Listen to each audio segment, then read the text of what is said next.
Comment aujourd'hui regarder une série? Salut à tous, ici Reg et bienvenue dans cette nouvelle vidéo. On va parler du binge watching. Pour ceux qui suivent la chaîne depuis un moment, j'avais déjà fait ce débat en mode CCU avec mes camarades et anciens camarades où on parlait justement en débat de quels sont les avantages, les inconvénients du binge watching. Mais cette fois-ci, j'ai décidé de vous intégrer au débat parce que comme d'habitude, je vais parler de mon avis concernant le binge watching et aussi de votre avis à vous parce que je vous ai posé la question sur les réseaux sociaux, donc sur Instagram et sur Twitter, suivez-moi là-bas, je pose souvent des questions comme ça. Je vous ai donc demandé quels sont pour vous les inconvénients et les avantages du binge watching et aujourd'hui on va répondre à vos réponses. Pour ceux qui ne le savent pas, le binge watching est une manière de regarder les séries. Je pense qu'on peut la définir comme un marathon de séries, mais plus précisément c'est à mes yeux dès qu'on regarde en une seule instance, c'est-à-dire à un même moment plus de 3 épisodes d'une série. À partir de là, je considère que c'est du binge watching. C'est une pratique qui est faite depuis toujours parce que dès que vous recevez votre coffret collector DVD ou Blu-ray d'une série, en général vous vous enchaînez la série, mais c'est démocratisé depuis récemment avec l'arrivée de Netflix qui décide de sortir leur série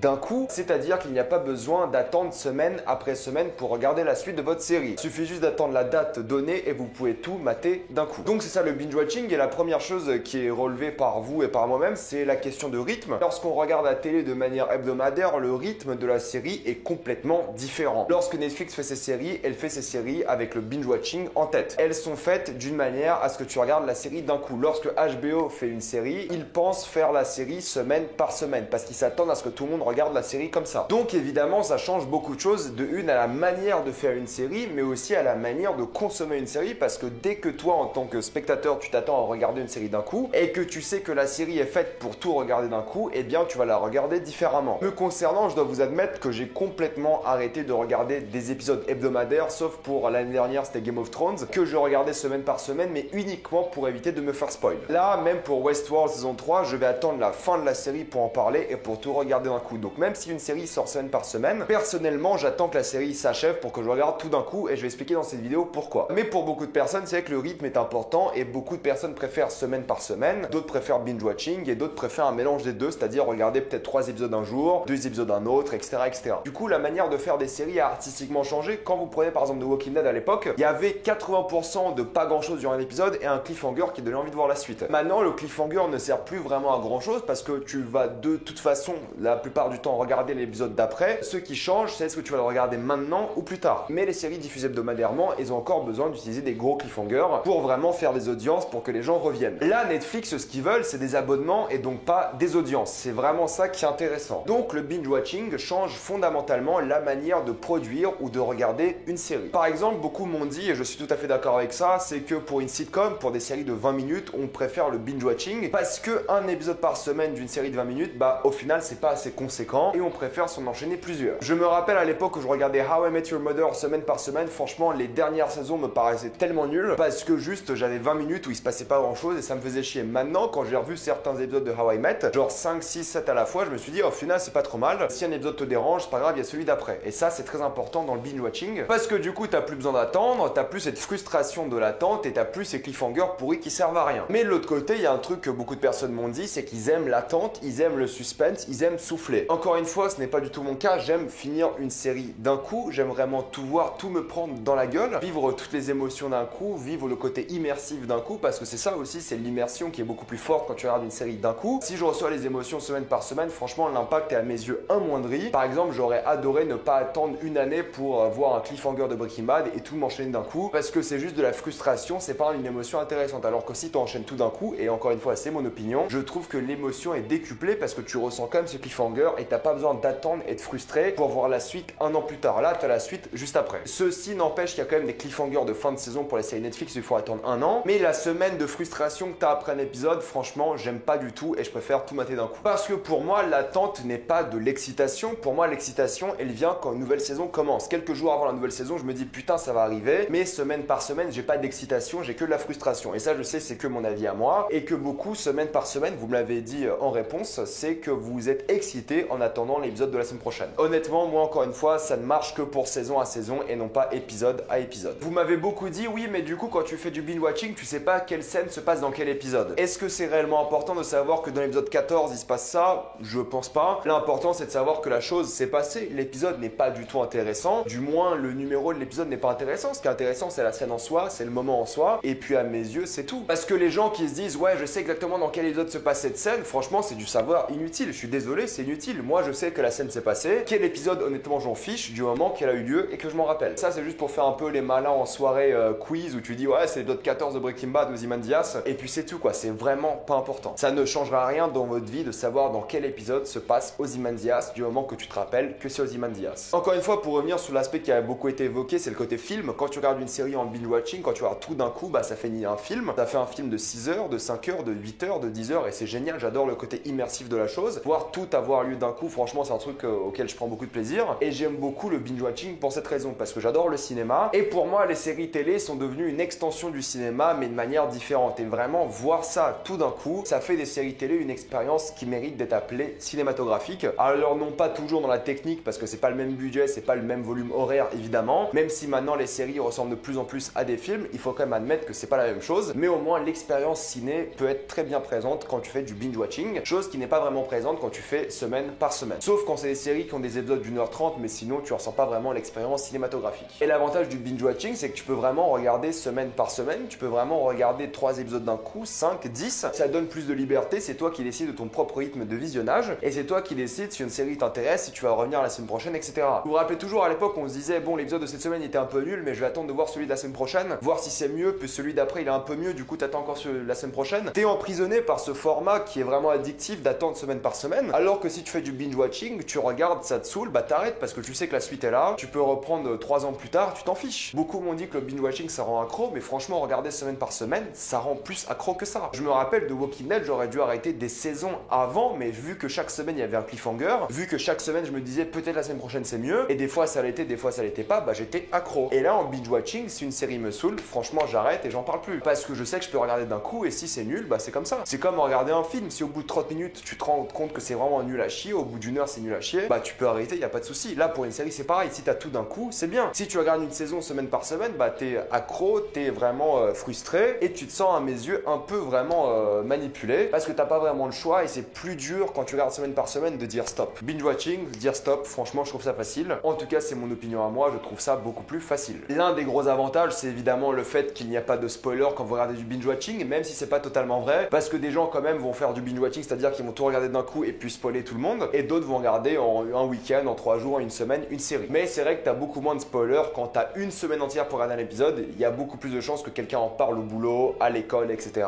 que si toute la série est sortie d'un coup. Je trouve que les gens sont beaucoup plus sympas si la série est sortie d'un coup, parce qu'ils savent que t'as pas forcément le temps de regarder 8 épisodes en un week-end. Alors que si une série sort une fois par semaine, ils vont toujours te dire ah ouais, t'as pas trouvé 50 minutes cette semaine pour regarder un épisode. Alors que si une série sort d'un coup, ils vont te dire ah oui, c'est normal, c'est 8 épisodes, 10 épisodes, t'as forcément pas le temps. Je trouve que le binge-watching, niveau spoiler, c'est beaucoup plus compréhensif de la part des gens. Il suffit de regarder Game of Thrones, quand l'épisode est sorti, bah le soir même, il y avait des spoilers partout. Là, le binge-watching, franchement, tu peux voir des semaines sans gros spoilers, sauf peut-être les énormément grosses séries populaires qui, elles, vont se faire spoiler à la fin du week-end, peut-être plus tôt. Mais dans la majorité des cas, je trouve que ça passe beaucoup plus facilement les spoilers, parce que t'as de une l'option de tout regarder avant que quelqu'un te spoil, et de deux, dans mon expérience à moi, encore une fois, les gens sont beaucoup plus indulgents. Une critique que je trouve extrêmement intéressante par rapport au binge-watching, c'est que tu remarques beaucoup moins les qualités et les défauts d'une série, et je suis 100% d'accord avec ça. D'un côté, je trouve que quand tu regardes une série en binge-watching, t'as plus souvent l'occasion de te dire que ah, c'est pas si mal. Je trouve aussi que t'as plus l'occasion de te dire ah, au fait, il n'y a pas autant de défauts que semaine par semaine. Mais encore une fois, ça vient au fait de faire une série différemment. Si tu fais une série semaine par semaine, tu sais que le spectateur va regarder semaine par semaine, du coup il va prendre plus son temps, plus analyser, etc. Quand tu fais du binge-watching, évidemment le spectateur va beaucoup moins analyser, se poser de questions, il va juste enchaîner épisode après épisode. Je pense honnêtement, et ça je maintiens, que la saison 8 de Game of Thrones aurait été beaucoup plus acclamée par les fans, ou aurait déçu beaucoup moins de fans si c'était en mode binge-watching d'un coup, parce que les gens n'auraient pas eu le temps de se faire des théories, se poser des questions, se imaginer des trucs, ou même analyser plus profondément le scénario. Est-ce que c'est une mauvaise chose? Au final, si toi t'apprécies plus une série parce que tu l'as binge-watché et t'as moins vu les défauts qui sont présents, je trouve que c'est une meilleure chose parce qu'au final, t'as apprécié la série plus que semaine par semaine. L'idée, c'est pas de critiquer la série, c'est de l'apprécier, c'est ça qui est important. Moi, évidemment, je prends des notes, je fais attention à ce que je dis, je regarde la série épisode par épisode entre guillemets, même si je fais du binge-watching, j'analyse un peu plus. Mais une personne lambda qui fait épisode suivant et puis c'est tout, bah elle va plus apprécier une série. Mais de l'autre côté, elle va aussi voir moins de détails, elle va aussi analyser moins de choses. Je pense que si The Witcher était sorti semaine par semaine, les gens auraient compris la temporalité beaucoup plus vite. Je ne dis pas, et honnêtement, je ne pense pas que cette série devait sortir semaine par semaine, mais vu vu que les gens auraient pu discuter de la temporalité dès le premier épisode, beaucoup moins de personnes auraient été confuses. Mais encore une fois, c'est un exemple très rare et ça n'arrive pas souvent. Mais pour les défauts, je suis d'accord que tu vois aussi un peu moins les défauts pour une personne lambda qui va pas faire de critique après comme moi, d'une série banale que tu kiffes, que tu regardes et que tu passes à autre chose. Tu ne fais pas de théorie quand tu fais du binge-watching, oui, et honnêtement, personnellement, ça m'intéresse pas de me faire des théories. Moi, les théories qui m'intéressent, c'est de saison à saison. D'épisode à épisode, je trouve pas que c'est des théories qu'il faut se faire. Pour moi, quand tu fais épisode à épisode des théories, c'est juste qu'au fait, t'es frustré et t'as envie d'avoir la suite maintenant. Alors oui, c'est un exercice intéressant, intelligent même des fois, mais je trouve que c'est vraiment de la manipulation de sortir semaine par semaine parce que tu te fais des théories, tu te fais des idées, tu te fais vraiment des conceptions de ce que va être la suite et tu ne peux être que déçu ou satisfait parce que ta théorie était vraie. Mais la satisfaction de continuer à mes yeux une série plutôt que d'avoir raison sur la suite, cette satisfaction uniquement digne de ton ego est moins importante à mes yeux, encore une fois, que la satisfaction d'avoir ton épisode d'après juste après. Pour moi, les théories d'épisode à épisode ne servent à rien, ne sont pas intéressantes alors que j'en ai moi-même fait, je dis pas, mais juste c'est de la frustration qui est exprimée sous une certaine forme un peu différente, qui est peut-être intelligente et bien menée, mais pour moi ça reste tout de même de la frustration exprimée. Je sais que beaucoup de personnes adorent en faire, je sais que beaucoup de personnes vont pas être d'accord avec ça, mais moi c'est mon opinion à moi, et les théories à mes yeux ne sont importantes qu'à la fin de la saison, parce qu'à la fin de la saison, les créateurs ont eu le temps de raconter leur histoire. Quand c'est coupé semaine par semaine, les créateurs n'ont juste pas eu le temps de finir leur histoire. Donc c'est plus intéressant en tant que créateur de voir toute ton œuvre d'un coup que de faire des idées, je trouve. Après, il y a beaucoup de créateurs comme ceux de Westworld qui adorent aller voir sur les forums qui a raison, qui a quoi, ça fait un peu jeu énigme, mais pour moi ça m'intéresse absolument pas. Beaucoup de personnes m'ont dit que quand une série sort d'un coup, bah après t'es libre, tu as fini de la regarder, tu peux faire autre chose. J'adore cet élément, je suis quelqu'un de très occupé, j'adore mater une série et puis c'est fini, j'y pense plus jusqu'à la saison d'après. Moi j'adore ça, c'est comme ça que j'aime regarder des séries, c'est être concentré durant quelques heures et ensuite relâcher tout ça, et vivre l'émotion et passer à la prochaine série. Je sais que c'est une manière très consumériste de faire les choses, mais c'est comme ça que j'aime faire. Ça me permet de découvrir plus de séries, de ressentir plus d'émotions. C'est un peu triste que j'ai dit que le consumérisme m'amène à ressentir des émotions, mais au final c'est vrai, on est tous comme ça. Mais beaucoup de personnes aiment faire le deuil d'une saison, en parler, y penser pendant des semaines après. Moi je peux pas, moi ça me saoule de rester sur une série et pas parler d'autre chose. J'aime bien en parler, je peux encore parler de The Witcher aujourd'hui, 2 mois plus tard, y a pas de souci. Le problème c'est que si j'aurais pas eu de série depuis The Witcher, j'aurais pété un câble, ça m'aurait fait chier. Je suis un fan de séries, j'aime en regarder plein. Donc quand tu regardes une série en binge-watching, après t'es disponible, t'es prêt pour la suite. Alors que quand tu regardes une série semaine par semaine, faut revenir semaine par semaine, regarder, voilà, etc.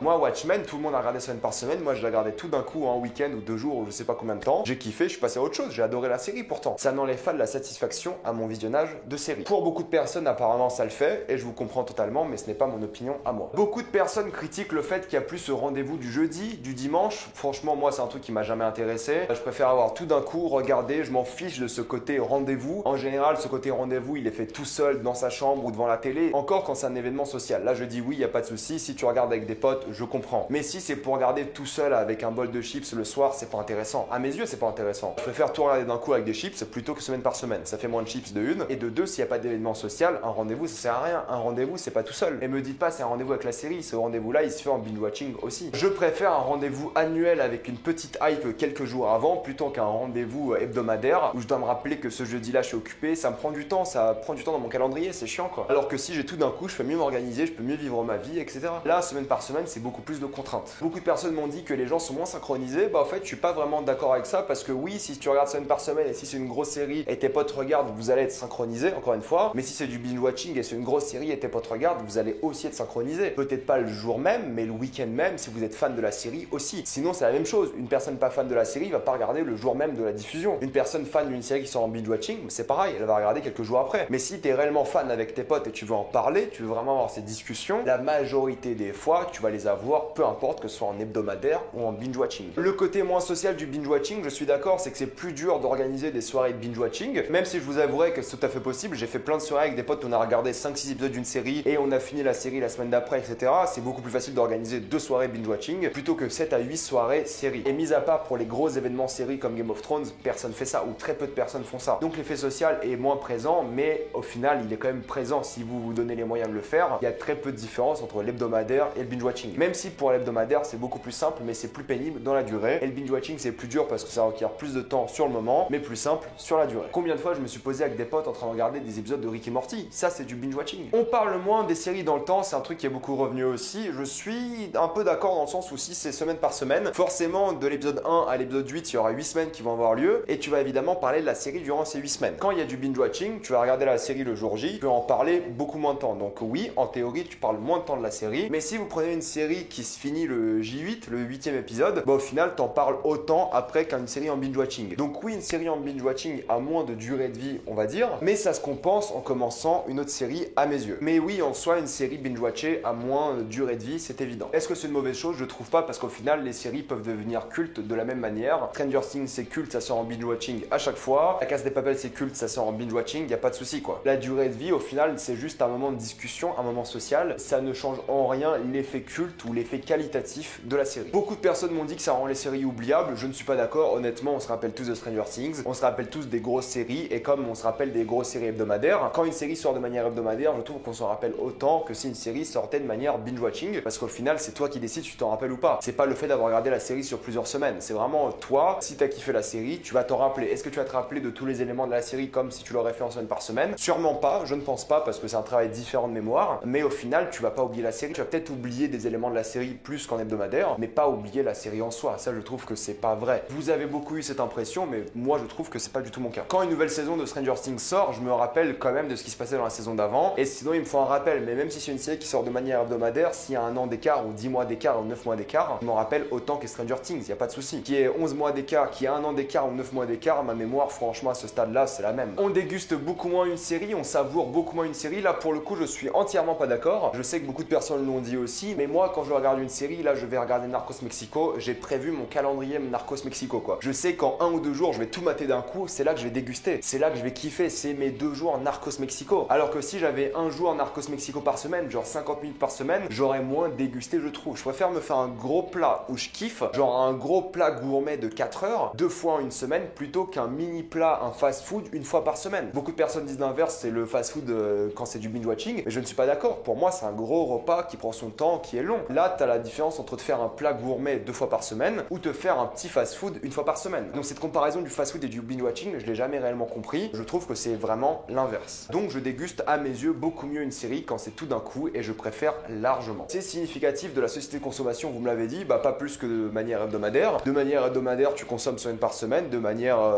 binge-watching, tu consommes une fois et puis c'est tout. Mais ça reste de la consommation. C'est juste que d'un coup, bah ça te fait plus chier parce que c'est en 8 semaines et d'un coup, c'est en une fois. La société de consommation, ça reste la même dans les deux cas. Le fait de consommer vite quelque chose, c'est pas significatif de la société de consommation. La société de consommation, elle est faite dans le fait de consommer. Tout simplement, que tu consommes en 8 fois ou en une seule fois, c'est exactement pareil. Je parle juste du point de vue de la consommation. Ça reste quand même de la consommation du même volume horaire de la série. Si tu vas au McDo 8 fois en une journée, c'est exactement la même chose que si tu allais 8 fois en 8 semaines. Tu payes la même somme et tu consommes autant. C'est ça la consommation, c'est le volume et le prix. Ce que vous voulez dire par la société de consommation, c'est le fait de se goinfrer. Là, je suis d'accord, c'est différent, mais c'est un autre problème, c'est un autre débat et j'en ai parlé juste avant. Tu ne vaux pas mieux en tant que personne parce que tu regardes une série de manière hebdomadaire plutôt que te goinfrer d'une série. C'est pas de la bouffe. Si tu te goinfres de bouffe, oui, là c'est pas bien, on est d'accord. Là, c'est pas de la bouffe, c'est pas mauvais pour ta santé. Sauf si tu passes tes journées à rien foutre, mais c'est pareil, tu peux passer tes journées à rien foutre chaque soir et regarder des séries. Là, juste que tu passes tout d'un coup, c'est pareil. Beaucoup m'ont dit aussi que quand tu fais du binge-watching, bah tu sais plus quoi regarder après. Eh bien, il faut savoir que c'est le but de Netflix par exemple, c'est qu'ils savent que tu fais du binge-watching, du coup, ils ont des quantités énormes de contenu. Comme ça, tu peux regarder dès que tu as fait une nouvelle série, découvrir de nouvelles choses et moi, je préfère largement. Je préfère découvrir de nouveaux documentaires, de nouvelles séries, essayer plein de nouvelles choses que rester coincé dans mon rendez-vous hebdomadaire où je me dis ah ouais, je vais rester sur cette série sur 2 mois. Pour moi, c'est impossible. Je me rappelle à l'époque, j'avais genre 7 séries par semaine, à peu près voire 8 ou 9. Je regardais de manière hebdomadaire, c'était l'enfer niveau organisation, c'était chiant. Là, je finis une série, j'en regarde une prochaine, etc., etc. Niveau écologie, beaucoup m'ont dit que c'est horrible. Alors, oui et non, dans le sens où si tu regardes la même série sur 8 semaines